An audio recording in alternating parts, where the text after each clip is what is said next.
감기 조심하세요. 건강해야지 우리가 끝까지 갈 수 있습니다. 이제 윤석열 대통령의 용산 복귀, 용산 말하자면 컴백이 우리 코앞으로 다가왔습니다. 물론 끝까지 마음을 놓을 수는 없습니다만 우리가 이제 저들하고요. 지치지 말고 죽지 살기로 이제 싸워야 됩니다. 모든 이제 승패는 이 헌재에서 가려지게 돼 있고 지금 헌재 앞에는 민노총이 와서 정말 소란을 피우고 있고 또 거기에 우리 젊은 친구들 또 나이 드신 분들께서도 많이 계시다고 합니다. 그래서 저희 그 여대카가 얼른 은박 담요 그리고 또 현장에 있는 강자맨 양이 뭐가 필요한지 이렇게 얘기를 해줘가지고 우리가 여러분의 후원으로 이 컵라면, 은박 담요, 그 다음에 이 핫팩 지원할 수 있어서 너무 기쁩니다. 아유, 얼마나 감사합니까? 그 자리에 계셔 주시는 분들요. 자, 첫 번째 주제. 탄핵 기각. 민주당 미쳐 날뛴다. 지금 민주당이요. 발광의 발악을 하고 있습니다. 이 찬대가 미쳐 날뛰죠. 그래서 뭐 4월 1일 날 한덕수를 탄핵을 하겠다. 뭐 최상무기까지 쌍 탄핵을 하겠다. 뭐 줄 탄핵을 하겠다. 이러고 있습니다. 그 다음에 뭐 초선들, 뭐 더 초선인지 뭐 하는 애들은 아예 줄줄이 해갖고 말하자면 내각을 마비시켜버리겠다. 정부를 마비시켜버리겠다. 이렇게 얘기를 했어요. 그러니까 이거는 이 김필성이라고 이재명이 변호사가 너희들 이러면 안 돼. 큰일 나. 이러면은 헌법기관인 행정부를 마비시켜서 내란죄의 요건이 충족돼. 쉿, 그만해. 막 이렇게 이야기를 했습니다. 그래서 이게 막 이제 일파만파로 퍼져나가니까 이 김필성이라는 변호사가 얼른 자기 SNS를 지워버렸어요. 그런데 뭐 다 알고 있는 거 아닙니까? 이미 요즘이 어떤 세상입니까? 빛의 속도로 이 정보가 전파되는 세상 아니겠습니까?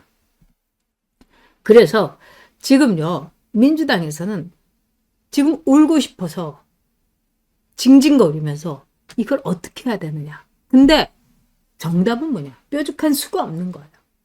카드가 없어요. 왜? 다 되는 줄 알고 있었고.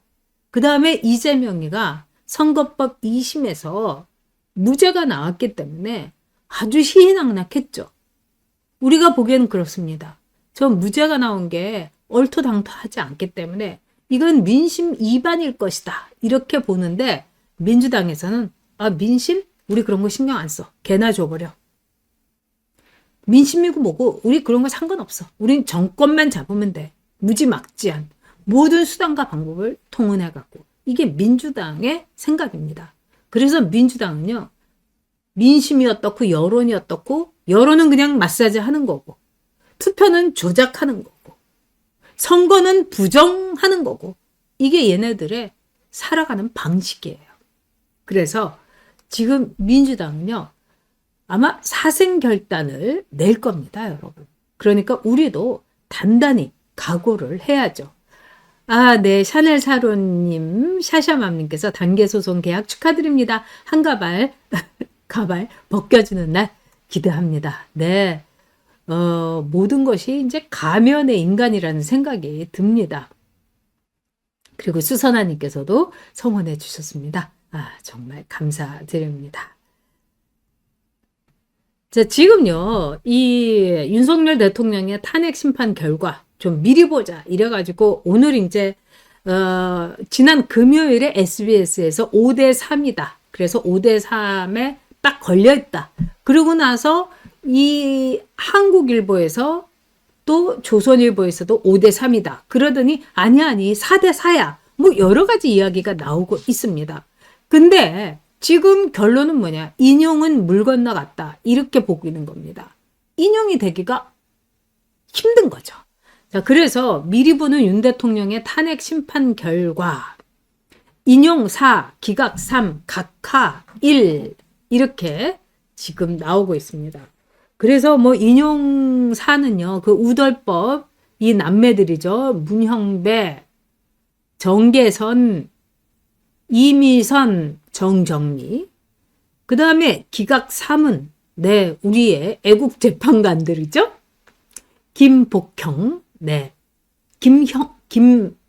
죄송합니다. 김복형, 정형식, 그 다음에 조한창. 제가 맨날 헌재의 단계 게시판에 김복형, 그 다음에 김형두, 뭐 정형식, 조한창 이런 식으로 계속 개인 이름을 이렇게 넣어가지고 올리다 보니까 입에 아주 뱄나 봅니다. 그리고 각하 1. 자, 이래서 이 각하 1은 김형두일 가능성이 매우 크다. 이렇게 기자들이 보고 있습니다.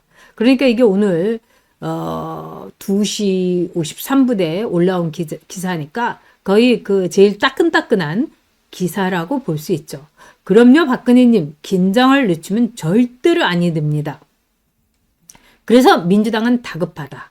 정부와 여당은 좀 느긋하다. 국민의힘은 저는요, 얘기하기도 싫습니다. 통 속에 갇힌 문영배 소장 대행. 그래서 문영배가 오늘도 칼퇴를 했다고 그럽니다. 그리고 26일에는요, 너무나 놀랍게도 지난 26일에는 평의가 열리지도 않았다는 거예요. 지금 뭐 밤새서 평의를 해도 시원찮은데 평의가 열리지 않고 어떤 날은 30분 딱 그럼 끝내겠습니다. 이러면서 끝낸다는 거예요. 그래서 정말 와, 어쩌면 이렇지? 이래서 기자들도 좀 놀랄 정도라고 합니다.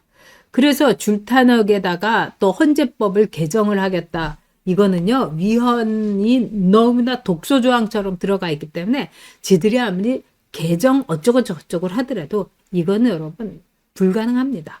그리고 시행령을 개정해서 제2요구권, 2인 재판관 추천, 맞불 뭐 이렇게 되는데 이거는 이제 국민의힘에서 한덕수 총리한테 그러면 한덕수 총리를 탄핵하기 전에 헌재 재판관을 2명을 추천하고 그만두셔. 뭐 이렇게 되는 겁니다. 그리고 오늘요. 진종일 이제 이재명이가 한덕수 총리한테 전화를 해갖고 만나자고 하는데 한덕수 총리가 전화를 안 받았다고 합니다. 그리고 총리실에서도 오늘 이제 이 입장문 같은 게 나왔어요. 뭐라고 나왔느냐. 지금 엄중한 상황이기 때문에 어떤 정치적인 이 입장도 없고 또 정치적으로 논의할 그런 이 상황이 아닙니다. 그래서 오로지 산불 또 경제 뭐 예산 이 문제만 집중하겠다. 이러면서 매기는 것 같은 이 한덕수 총리실에서 발표문이 나왔습니다. 이거는 이재명이한테 한 얘기겠죠. 너 아무리 전화해봤자 소용없어. 응? 전화해봤자 너 안 만나. 이런 이야기겠죠. 참 이재명으로서는 지금요. 완전히 발등에 불이 떨어져 가지고 미칠 것 같을 겁니다. 그리고 이재명이의 무죄. 이게 뭐 법적으로 볼 때 뭐 파기 자판을 할 수 있기 때문에 이 오히려 짧게 이 결판을 낼 수 있다. 그래서 잘 됐다. 뭐 이렇게 보는 분도 있지만은 이거는 참 한심한 재판인 거는 확실하죠. 그리고 이거는 있을 수 없는 겁니다. 그래서 김문기 씨 그 부인이 뭐 피눈물을 흘리는 걸 떠나갖고 이재명이 대통령 되면 어떡하냐고. 그럼 우리를 가만두겠냐고. 이러면서 지금요 거의 공포에 떨고 있다고 합니다. 사람이라면 당연한 거 아니겠습니까? 그런데 한편으로는 이런 것도 있습니다. 이재명이가 무죄라는 이걸 보고 우리가 느낀 게 뭐였습니까? 저도 그렇고 여러분도 그렇고 우리 참 순진했다. 우리 언제까지나 페어 플레이를 할 건가? 뭐 규칙을 어기는 거는 물론이고 완전히 몽둥이 찜질을 하겠다고 눈에 불을 켜고 달려드는 저 깡패, 조폭, 양아치들하고 싸우는데 우리가 이렇게 법전 보면서 이 법에는 어쩌고 저쩌고 그러는 동안에 우리는 완전히 몽둥이 찜질 다 해가지고 그냥 뻗어가지고 뼈도 못 치르고 죽는 거 아닌가. 대한민국이 이 나라의 보수가 이런 생각 우리가 다시 한번 하게 된 거죠. 쟤네들의 실체를 우리가 안다 하는데도 와, 여러분 놀랍지 않습니까? 정재호. 쟤네들은요, 그냥 법복을 입은 양아치고 법복을 입은 좌빨들인 겁니다. 더도 덜도 할 것도 없어요. 자, 그래서 오늘 또 쟤네들이 그제 어제 뭐 한강을 내세워가지고 뭐 인류 보편의 가치란 운동 이런 말 하고 또 오늘은 순이 삼촌인가 이 순이 삼촌이라는 왜 4.3을 이 테마로 해서 쓴 현기영이 나와가지고 윤석열 대통령은 반드시 이 탄핵돼야 된다 뭐 이러면서 그리고 4월 3일 날 이 4.3을 갖고 엄청나게 불을 지피려고 하는 거죠. 쟤네들이 4.3, 5.18, 뭐 여순 반란 사건 이런 걸 갖고 난리를 치고 정말 자신들의 진영을 결집하고 피해자 코스프레를 하고 대단했죠. 그런데 4.3은 여러분 다릅니다. 4.3은요 아무리 보더라도요 이게 뭐 민주화라든가 국민저항이라든가 이런 거하고는 거리가 멉니다. 4.3은 500여 명의 남노당 빨갱이들을 일으킨 폭동사건이에요. 대한민국의 건국을 막는. 물론 그 와중에서 민간인이 많이 희생된 거는 가슴이 아픕니다. 우리가 가슴 아파하는 거는 바로 그 점이에요. 그런데 저들은 늘 가슴 아파하는 게 남노당 빨갱이들이 그 혁혁한 이 반제국주의, 반이승만의 공을 세우고도 토벌 대상이 됐다는 거. 미군의 토벌 대상이 됐다는 거. 이게 억울하다. 뭐 이렇게 나와서 있는 겁니다. 그래서 아마도 이번 4.3 징하게 아마 피해의식을 가지고 할 겁니다. 근데 4.3은요, 이건 폭동입니다, 여러분. 저는 제주도의 사상 기념관을 가보고 너무 놀랐어요. 그리고 제주도에서 얼마나 이 남노당 빨갱이들이 민간인을 많이 학살했는지 이루 말할 수가 없어요. 그래서 이 문제는 우리가 정확하게 알고 확실하게 대처를 해야 됩니다. 자, 일단요. 그래서 오늘 뭐 이런저런 사람들이 민주당 쪽에서 마이크를 잡고서 이제 스피커 노릇을 했습니다. 그래서 뭐 헌법재판관을 했다는 이 황모라는 사람은요. 이번 주 안에 선고 기일이 잡히면은 8대 0이고 다음 주 일에 잡히게 되면 기각 또는 각하다. 이렇게 얘기를 했어요. 이게 말이 됩니까, 여러분? 이거는 헌재 재판관을 모독을 하는 거죠. 얼마나 아니 갑자기 8대 0이 어떻게 네? 4대 4나 5대 3이 되겠습니까? 말이 안 되는 거죠. 자, 그래서 또 이런 이야기도 있어요. 아까 어떤 분이 4월 18일 날 선고를 하지 않고 튀는 거 아니냐. 이 문영배하고 이미선이가. 그런데 그러기는 굉장히 힘들죠. 왜 그러냐? 이미선이나 문영배가 만약에 선고를 안 하고 튄다 하면은 이거는 민주당으로서도 참을 수 없는 거죠. 너희들이 이러면 어떡해? 그리고 어쨌든 이 문영배는 소장 대행이에요. 그래서 문영배가 그 입으로 기각, 윤석열 대통령의 탄핵안을 각하한다. 이런 말을 죽어도 못할 거다. 그렇기 때문에 그거를 피하기 위해서 미선이 손을 잡고 튈 거다 하는데 사실 이렇게 되면은요. 문영배는요. 부산 로우스쿨의 교수로 갈 수가 없어요. 아니 헌재 재판관을 하다가 그냥 선고도 안 하고 튀었다고 하면은 전 대한민국 국민이 저 헌재 소장 이 자격도 없는 놈 미선이 너 그래 주식 그렇게 더럽게 했지 응? 아니 어떻게 청문회에서도 그랬죠. 재산이 뭐 2억 뭐 7천인가 이랬는데 이게 거의 280배가 부른 거 아닙니까? 그래서 뭐 어마어마하게 그냥 70몇 억인가 된 거 아닙니까? 그래서 어떻게 해서 이렇게 불릴 수 있느냐 하니까 이미선의 답변이 뭐였습니까, 여러분? 기억이 안 납니다. 이랬어요, 여러분. 자, 이런 이미서는 이제 헌재를 그만두자마자, 퇴임하자마자 아마 검찰 조사를 받게 돼 있습니다. 그래서 뭐 변호사를 아주 비싼 변호사를 지금 알아봤고 이미 뭐 계약을 했다는 말이 있는데, 이런 상황이기 때문에 선고를 안 하고 튄다? 이거는 저는 불가능하다, 이렇게 봅니다. 자, 지금 이제 마은혁에 대해서 이제 목을 매고 있죠. 그래서 마은혁을 임명을 안 하면은 뭐 줄탄핵을 하겠다, 가만 안 두겠다 하는데, 사실은 이 마은혁이 임명이 된다 하더라도요, 이것도 웃기는 겁니다. 마은혁은 물론 자기네들에게 플러스 1을 확실하게 해줄 사람이죠. 그러면 지금 5대 3이라는 보장이 있어야 됩니다. 근데 그래서 마은혁이를 얹어야 되는 건데, 지금 5대 3이라는 것도 모른다는 거 아닙니까? 민주당 안에서. 확실하지 않다. 기자들이 막 물어보는데, 그럼 5대 3이냐고. 그것도 뭐 확실하지도 않고, 뭐, 요새 연락도 안 되고, 뭐 이런다는 겁니다. 그렇다면은, 마은혁이를 일단 드린다 이거예요. 그렇다 하더라도 마은혁이가 재판에 한 번도 참석을 한 적이 없어요. 그렇다면 마은혁이를 위해서 다시 재판을 해야 됩니다, 여러분. 그렇게 되면 2달, 석 달.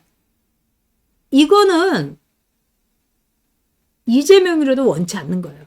이재명은요, 만약에 선거법뿐만 아니라 위중교사, 뭐 기타 등등 너무너무 많기 때문에 지금 하루가 피가 마르는 거예요. 그래서 마은혁이가 들어가고 다시 뭐 재판을 하고 어쩌고 저쩌고 하고, 이런 시간 속에서 이재명이가 원하는 걸 얻을 수가 없어요. 그래서 마은혁이 임명을 해봤자인데, 이 법을 아는 분들은 그런 얘기를 해요. 이거 굉장히 어렵다, 힘든 건데 왜 저렇게 마은혁이한테 목을 매는지 모르겠다. 오히려 법을 아는 분들이 이렇게 얘기합니다. 그런데 이거는 제가 이렇게 볼 때는 결국은 강성 지지자들을 향한 달래기가 아니냐. 우리 모두 하고 있어요.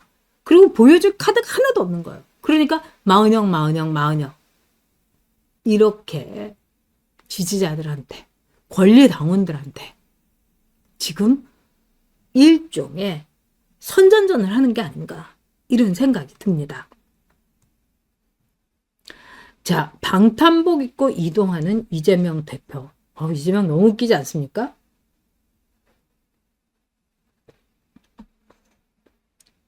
이걸 또 기자들이 있는 데서 이렇게 보여줬어요. 그래서 방탄복을 입고 양 옆에는 이제 경호팀을 이렇게 끼고,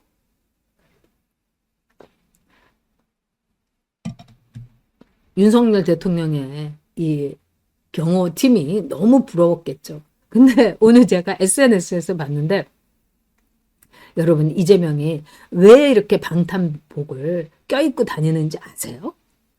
아니, 뭐 러시아제 권총이다 어쩌다 이러는데, 아니 러시아제 권총이면은 뭐 벌써 뭐 다 수사 끝난 거네 이렇게 보시는데도 저렇게 이 방탄복을 입고 다니는 게, 여러분 아수라 아시죠? 아수라. 그 영화에서 박성배 그 시장, 이 성남시장을 그대로 이 모티브로 한 박성배, 찢 이재명. 이 박성배가 나중에 총에 맞아서 죽잖아요. 그렇기 때문에 저렇게 방탄복을 입고 다니는 거다. 우리나라처럼 이 총기 소지가 어려운 나라에서 이렇게 어떻게 보면 방탄복이 아니라 오히려 다른 쪽으로 해야 될 텐데, 이렇게 방탄복을 입는 거는 아수라를 보고 이 찢이 굉장히 공포에 시달리고 있다. 이런 이야기를 누가 써서 제가 아주 재밌게 읽었습니다. 그런데 심상치는 않습니다. 얘네들이 이제 제가 여러분께도 말씀드렸지만은, 만약에 자기네들 뜻대로 안 된다, 이 인용이 안 되고 기각, 각하가 되면은 이제 폭동을 일으키겠다, 이렇게 선언을 했습니다, 여러분. 최강욱이라고 저도 너무 싫어하는 인간인데 뭐라고 했습니까? 만약에 인용되면은 칼사라 나가야 된다. 와, 진짜 그랬어요, 여러분. 이거는 정말 살인 기도 아닙니까? 칼 사러 나선다. 그러면 이 칼로 누구를 찔러 죽이겠다는 거잖아요. 이거는 정말 이 말 한마디 한 것만으로도 최강욱이는요, 감옥 보내야 됩니다. 거기다가 이재명이가 짠데한테 이 말 저 말 막 시키고 계속해서 하다가 오늘은 자기가 화를 못 참고 승질을 결국은 폭발시켰습니다. 유혈 사태가 나는 걸 막을 수가 없다. 그러니까 피를 보겠다. 이겁니다. 그리고 제2의 계엄을 윤석열 대통령이 복귀하면 할 거다. 이러면서 마구마구 사람들을 선동을 하고 굉장한 이 두려움, 공포, 협박. 그러니까 예전에 그랬잖아요. 김정일이가 서울을 불바다로 만들어버리겠다. 대한민국을 피바다로 만들어버리겠다. 이거하고 똑같은 레벨의 발언입니다. 저는 이거 북한하고 거의 내통했다 이렇게 봅니다. 칼 사러 나서겠다. 이재명 유혈 사태 책임 못 진다. 와, 무서운 것들입니다. 그래서 안종건 대표가 만약에 인용이나 기각되면은 뭐 갖고 있던 태극기도 숨기고 뭐 저 좌파 애들 있는 데는 가지도 말고 뭐 이렇게 해야 된다는 안전 규칙을 얘기를 했는데 제가 보기에는요, 정말 우리가 조심은 해야 된다 이런 생각이 듭니다.